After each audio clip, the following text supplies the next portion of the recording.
وەقسەکنی زیاتر لەبارەی جێبەجێکردنی مادەی 140 هەروەها ڕێکەوتنی شنگالیش بەڕێز مەحمە خەلیل ئەندامی پەرلەمانی عێراق دۆکۆ لەگەڵماندا. بەڕێز مەحمە خەلیل ئەم کاتتان باش.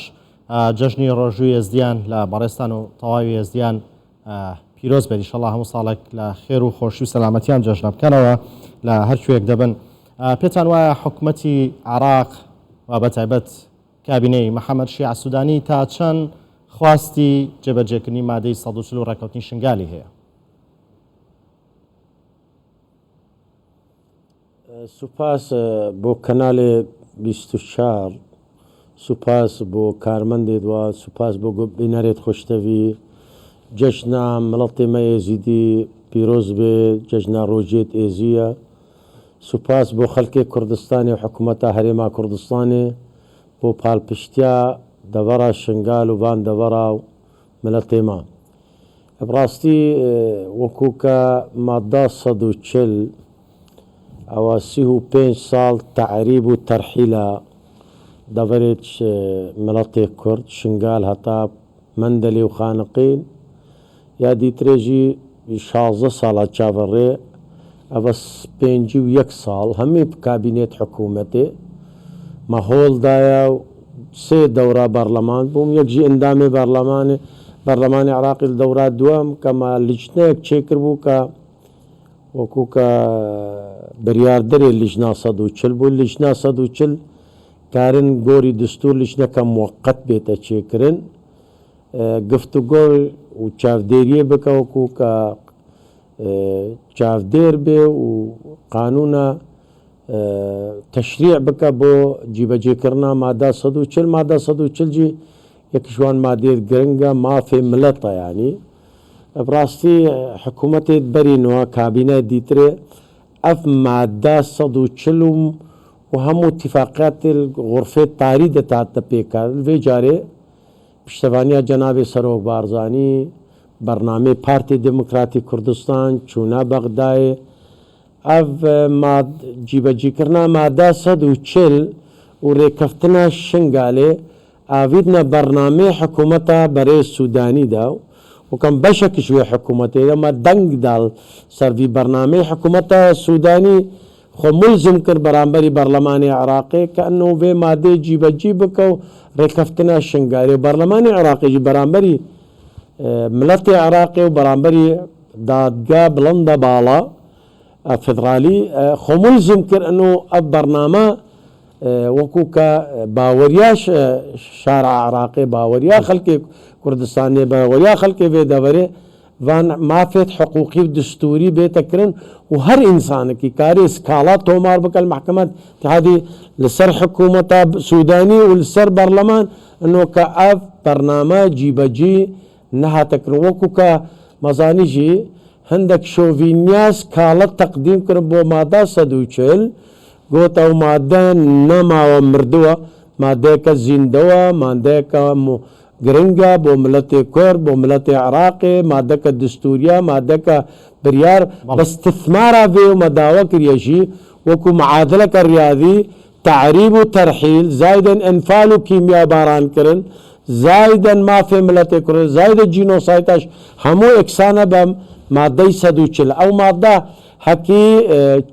جیبەجی بوو بە نە جینۆسایتە شنگال چێت بوو نە 16 ئۆکتۆبەرێ چێت بوو نە ملەتت کەفتە تووش و ئەوە مافێ ملەتەکی و داوێتکەم ئەف مادە و ڕێکەفتنە شنگالێ تەدویل بێتەکردن بێتە وەکو قەزیەکە دەولی محامیت ملەتی کورد محامیت عێراقی مافێ ملەت یعنی داوێ بێتەکردن و ئەمژی داوێت کرد کە فراکسیۆنا پارتی مەداوە کرد کۆمبونێت خۆدا زووترین وەقت لیجنا مادە 140 تشریعی موقت بژنێ لیژنا موقتە گۆری دستور بێتە چێکردنجی و بەرینواژی سەرۆکێ vê لیژنێ دوو دەوراژی هەردوو دەورایت کە دەورا یەکەم وا دووەمژی لیژنا 140 ملەت ئینسانێکی کورد بوو vê carێژی لازمە ئینسانێکی کورد بێ و مافێ ملەتی کورد ڕێبە ببە و حقوق و مافێ 140 بکە بوجا عێراقیدا و هەزاراتێت ملەفاتە و قەرەبوونە خەڵکێ و داوە مافێ ملەتی قانونی بێتەکردن و هەروەسانی ڕێکەفتنا شنگالێژی ڕێکەفتنەکە قانونیە دستوریە داوا ملەتە دەوڵەتێ زۆر بەهێز مبارەک کردە وەکو کە مەزانی وەکو اتفاقی هاتیەکردنێ بە حکوومەتە هەرێما کوردستانی و حکوومەتە بەغدا 20 هەکی ئەو وەضعی سیاسی نەی مهەیە بوو جیبەجیکردنا ڕێکەفتنا شنگالێ هەر 5 قوناغی هەر 5 خالێ دوێدا ئەڤرۆ وەضعی سیاسی مهەیە وەضعی سیاسی باشە جیبەجێکردنا مادە عفو ڕێکەفتنا شنگالێ دستوریە قانونیە شەهادەتیە نۆنەرێ گرتێت نەتەوی گونجاوە لەو ناوچەی ئەی بۆ کار ناکرێت بۆ جێبەجێکردنی ڕێکەوتنی شنگال بە بەرزەکانی بەردەم جێبەجێکردنی ڕێکەوتنی شنگال چییە؟ ڕاستی ینی بۆ ڤی کارت بێ و بەرنامەت بێ حکوومەتە هەرێما کوردستانی شان چێکرێت سوپاس بەس بەرلەمانی کوردستانی فرۆکسیۆنێت کوردستانی بەرێمێ فرۆکسیۆنە ما پارتی و دووڕاست فرۆکسیۆنێ دیترێ ئەس ڕەخنێلی دبکە هەکە فشاری ناکەن و ڤیم vê rojane û binekine bername û berdewam dawê nakin û seredana berê Sûdanî û me dawa kiriye Sûdanî we'd damin yanî we'd damin got rêkeftina Şingalê qûnaq be qûnaq cîbecîkin ama lijna 140 wekû çêbûna vê lijnê dawa madda 140 ew bernamê hikûmeta Herêma Kurdistanê piştevaniya Cenabê Serokban wekû bernemantarî wekû şandê ê Bexda wekû me kombûnê xwe de daxwaz kiriye em dawê dikin ev bête bernameyê rojane gel hikûmeta berê Sûdanî da cîbecî ne bes xelkê Kurdistanê deverê 140 mustefîd ji madde Iraqê mustefîd e hindek hawlatiyet başû Cenûbî Iraqê Wesatî Iraqê zarar pê derkiriye nîzama gorbegor تغيير الديموغرافي لدبر دوان برز محمد خليل داواکان هەیە لە نەتەوەکانی دیکە لە عراقدا بۆ پێیکە مادەی 140 تەنها پێیوەست نییە بە پرسی کورد و ناوچە دابڕێنەوەکانی کوردستانەوە چەند ناوچەیەکی دیکە شەگرێتەوە کە کوردی نین و پێویست نین بە کوردستانەوە کاوانیش کار بۆ ئەو بکەن کە ئەو مادەیە بە تەواوی جێبەجێ بکرێت.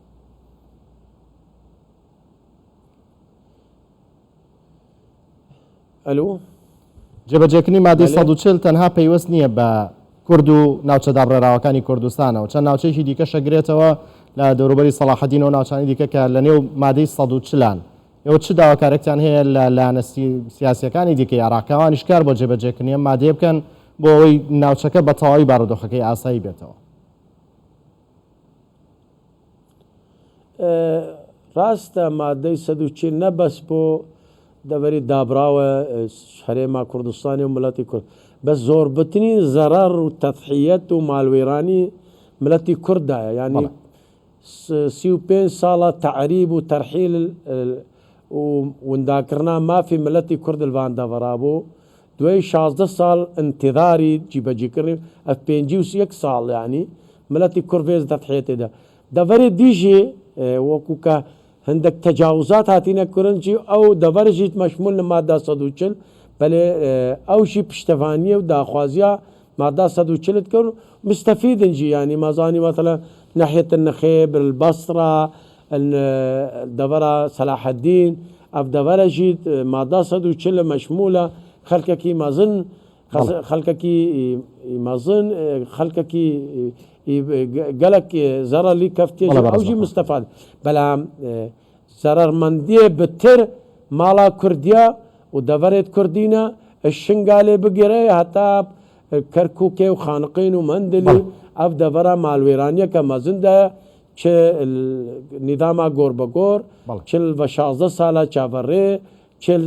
16 Oktoberê hemû ev pîlane pîlan pî pîlan fêl pî fêl heta hatina Daeş ئەو ژی بریارێک بوو دەولی ناوخۆی داوان دەڤەرە جارەکەی تەغیرا دیموغرافی بێتەکردن و ملەتی کوردل وێ دەڤەرێ بێنە قڕاندێ. بەڵێ بەڕێز محمد خەلیل ئەندامی پەرلەمانی عێراق لە ستودیۆکەمان لە جۆکە لەگەڵماندا بووی سپاس بۆ بەشداری و شرۆڤەکانتان بەخێرات.